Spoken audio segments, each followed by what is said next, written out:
Hey everybody, welcome back to Muggz' MK Classroom. We're continuing the Sandbagger Symposium on a new track this time. And up next is how to bag 150cc Super Bell Subway. Let's go. So, let me first say that if you haven't seen my Toad Circuit bagging tutorial, you might want to start there, especially if you're new to bagging, since I cover the bagging basics there. I'm going to try to focus more on the specifics of Super Bell Subway in this one, so I'm not going to be covering things like item probability distributions, basic item management, and the like. Okay, now with that said, let the lesson begin. So, I want to begin by just showing a clip of me bagging against hard CPUs in a versus race, just to introduce the common shortcuts you'll want to take to make your comeback, but also to illustrate just how easy it is to gain ground quickly on this map if you have the proper items. As usual, getting to 10 coins will be imperative, so always try to start there. Coins are pretty easy to get on this map, and the offshoots from the main subway portion have lots of them. That is, if they aren't already taken by another player. It should be noted though that those routes are a good bit slower, but it won't matter on lap 1 when you're bagging. Anyway, back to this race. I don't get to 10 coins here, mostly because this run is just for demonstrational purposes only against computers, but you should definitely try to get to 10 coins ASAP. Now, the most important thing to note here is that if you have a star, the train will lift up out of your way, letting you pass under it. Similarly, a blue shell or a bullet will do this, but surprisingly, you can't pass through this train as a ghost. You'll just hit it as if you were a wall. Anyway, back to the race. I can easily overtake first with my items at this point, but I'm going to ease off and rebag just to illustrate how easy a comeback is here. So as the second lap begins, I use stars and mushrooms to cut through the off-road and gain a ton of ground quickly. Furthermore, as we saw, the train is not an obstacle if you have a star activated, making your driving lines much easier.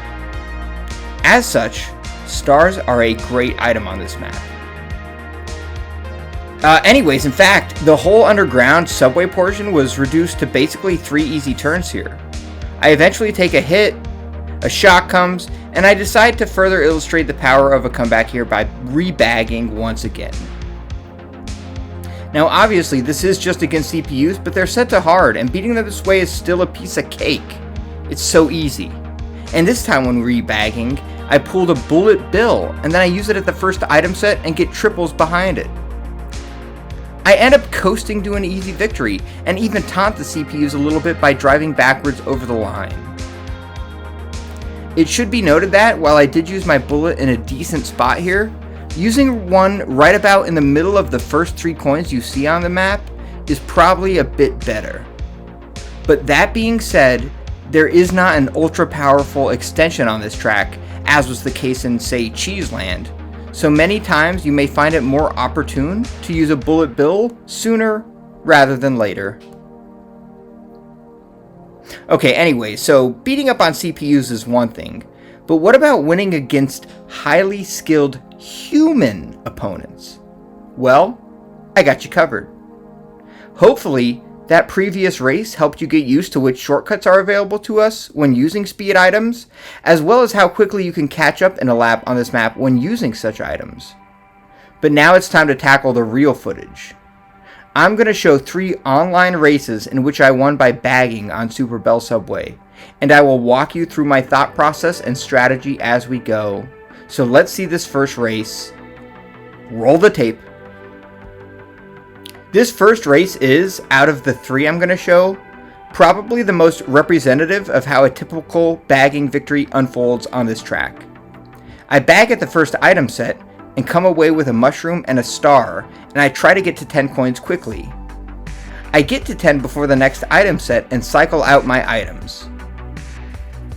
Using a star is especially powerful on this map, as the shortcuts are available, and, as we saw, that train is no longer an obstacle.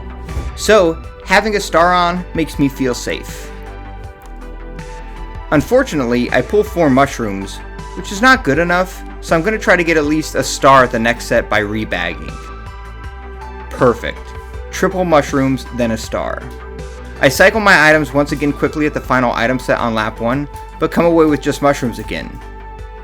The reason for the cycling is that I'm hoping 30 seconds has passed, which would allow for items like golden mushrooms, bullets, and shocks to appear. Indeed, 30 seconds had passed, but I just didn't get the items I was hoping for. No worries though, I can change again.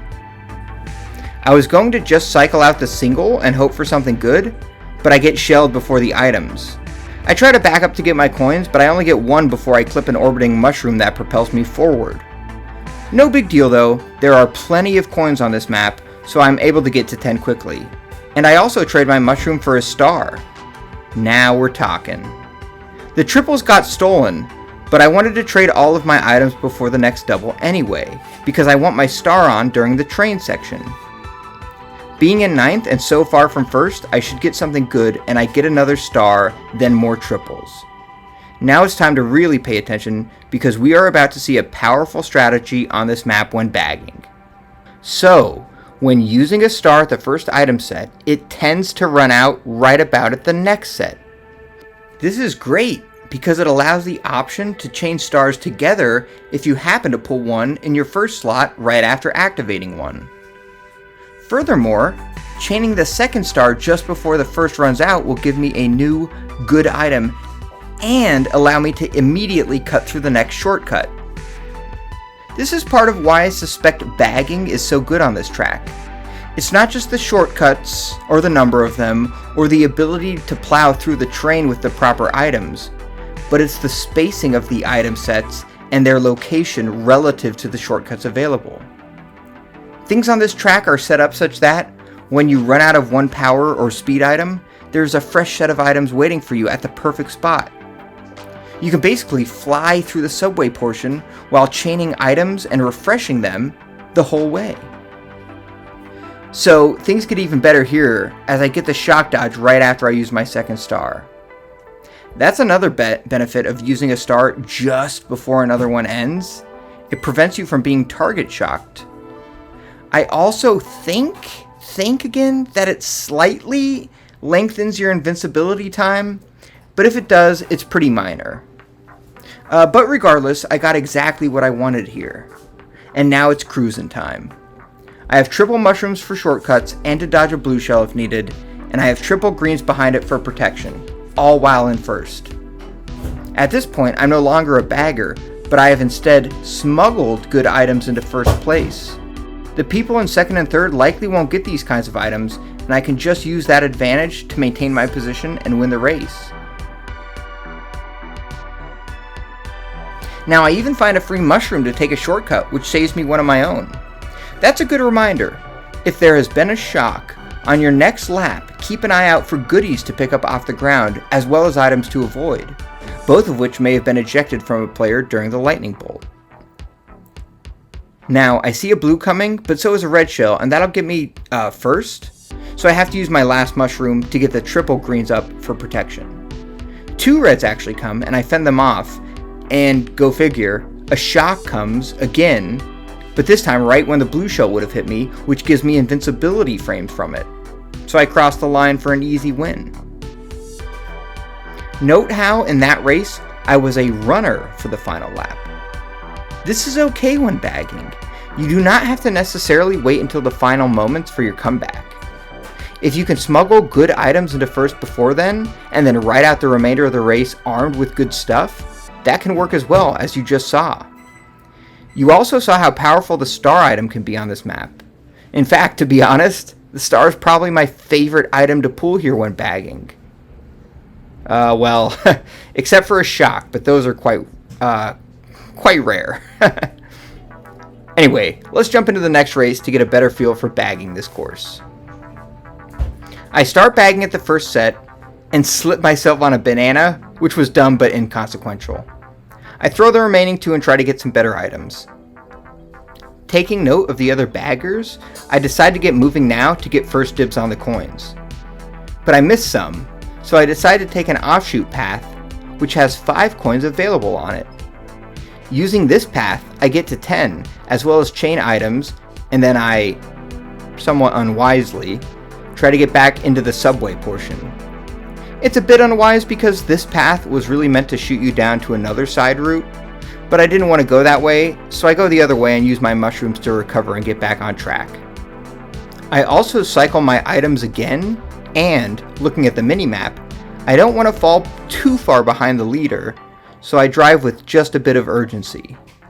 If I get too close, it's easy to rebag, but if I fall too far behind, it's going to be hard to catch back up. Anyways, I pull a bullet and actually decide to use it pretty soon. As you can see here, there's a lot of chaos around me, and I just want to avoid it if I can, so I use the bullet and zoom ahead. Then, boom! Lightning bolt avoidance. Things seem great. Well, until the bullet drops me off on a banana peel, which leads to me getting comboed pretty badly. I take a few hits, and then try to chain my star into the double when it suddenly gets stolen. Quick note here though, I should have been checking my rear view to see if anyone was coming, but oh well. At this point, it's time to regroup and just get coins again. I may be in last, but my distance from first is not too large to overcome. Taking the upper path, I get to 10 coins, and now I just want to get rid of my items and get something better ASAP. Sadly, Boo steals me a cruddy pair of coins, so I need something better than triple mushrooms and a coin. I slow down just enough to be in 9th place when I touch another item, which should increase the odds of it being good. But it's more triple mushrooms. Yikes. I failed to get good items again, but somehow I find myself in 4th suddenly, as many racers got caught up in the carnage.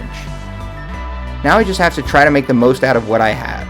There's no chance of rebagging, at least if I want to get first.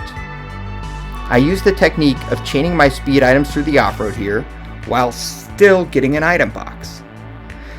Then, a red shell warning appears, so I pull my triples for protection. That was a mistake. The red shell wasn't for me. However, I drive into the boost panel to regain top speed quickly, and I notice a blue shell coming. This could work out.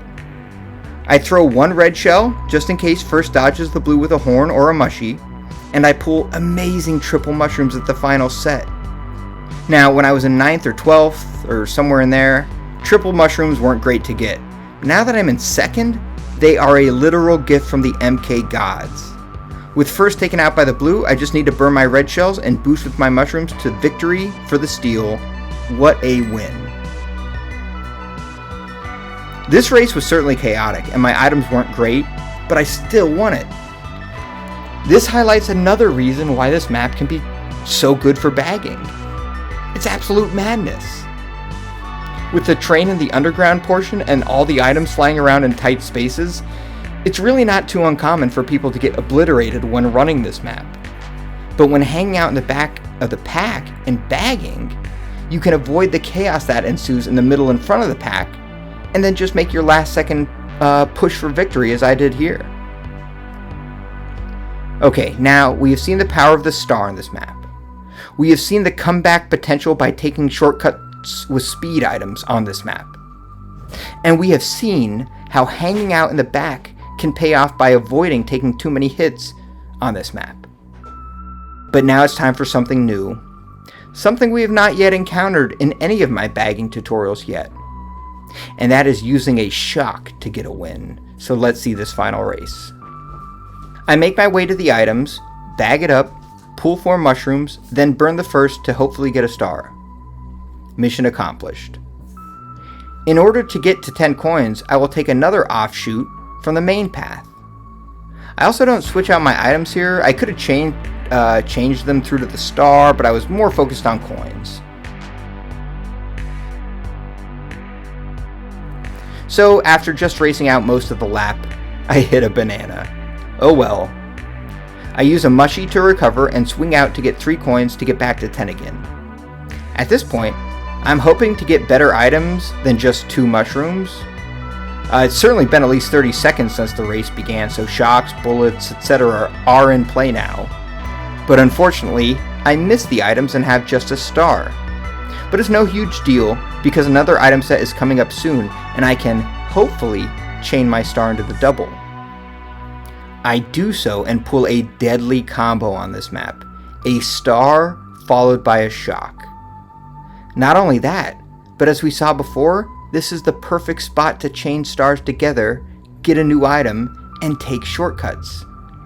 If I do so correctly, I should find myself in a relatively good position with a shock and some other decent item behind it. But now I also want to mention something else here briefly, and that is some basic shock strategy. So you don't want to just use the shock ASAP, which is a mistake I see a lot of new players to the game make. Sure, a boo might steal it, or a shock might take it away if you aren't invincible, but just like any other item, you want to maximize your shocks if you can. Check that mini-map to see how many players would get a shock dodge if you used it now.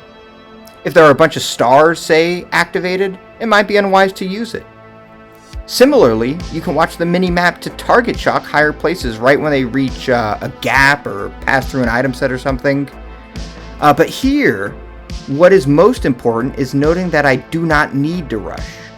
Right now, I have a star, then a shock, while using a star. So I can't possibly get shocked right now, and I can't get my shock stolen by a boo unless one stole my star first. So I'm just going to hold it for now. I take the cuts, and I actually considered chaining my star and shock together and getting a new pair of items. However, given that my distance from first is not too great, I deem that I shouldn't change the shock and only chain out the star and take the next off-road cut. The reason is because I'm unlikely to get something better than a lightning bolt, and by using my star here I should get another good item, but furthermore, I will be invincible from shocks myself, so that if another were to come, I wouldn't lose my shock. So, that means the only thing that can steal my lightning bolt is a boo, but that's so unlikely that I'm willing to hold my shock for now. I pull triple mushrooms. Good. And that's when it happens. Boom! Lightning bolt avoidance. I get a shock dodge while holding a shock. Huh. Now I know that everyone is neutralized of items from the shock. I mean, sure, some people are picking up new ones, but it's very unlikely that it will be another shock or a boo that steals my items. So, I'm going to maximize my shock by holding it until the next item set.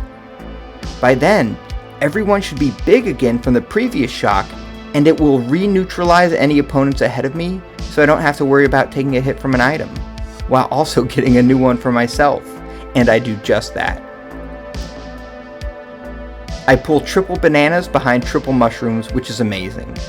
Now I can take a couple of shortcuts and still have a mushroom to dodge a blue shell if need be, as well as triple protection for shells behind the mushrooms. Things look solid. I hold my items and cruise through, but then Boo steals my mushrooms right as I was about to use one for a cut, go figure. But I use my bananas for defense, but I also miss a red shell with a bomb, and it hits me. So it's looking grim, but then second place takes a hit, and I get the win anyways. Well done, Yoshi. Note how I was patient with the shock and used it only after the players ahead of me had time to recover from the first shock. That way I was maximizing the amount of time they spent in the slower, tiny state. Again, just like any other item, you want to try to maximize your shock usage. Don't panic and use it instantly just because it's a rare, valuable item. Sure, there may be situations in which you want to use it right away, but it's often best to strategize with the shock. Target shock the people ahead of you. Make sure you aren't letting too many people shock dodge. Consider if you should use it and get a new item. In future videos, I'm sure we will revisit the shock usage, and at that time we can delve deeper into the mind games of using a shock, but for now I think you have enough to think about. In fact, that's it for this video. Take note of what you saw, and keep in mind that I am, at least trying, to do everything for a reason with respect to my item usage. And don't be discouraged if your first bagging attempt on Super Bell Subway doesn't go your way, because like anything else, it takes practice. But I assure you that with time, every single one of you can also become a sandbagging beast. An item using expert. And an unstoppable bagger on Super Bell Subway. So with that, everyone out there take care and bye-bye.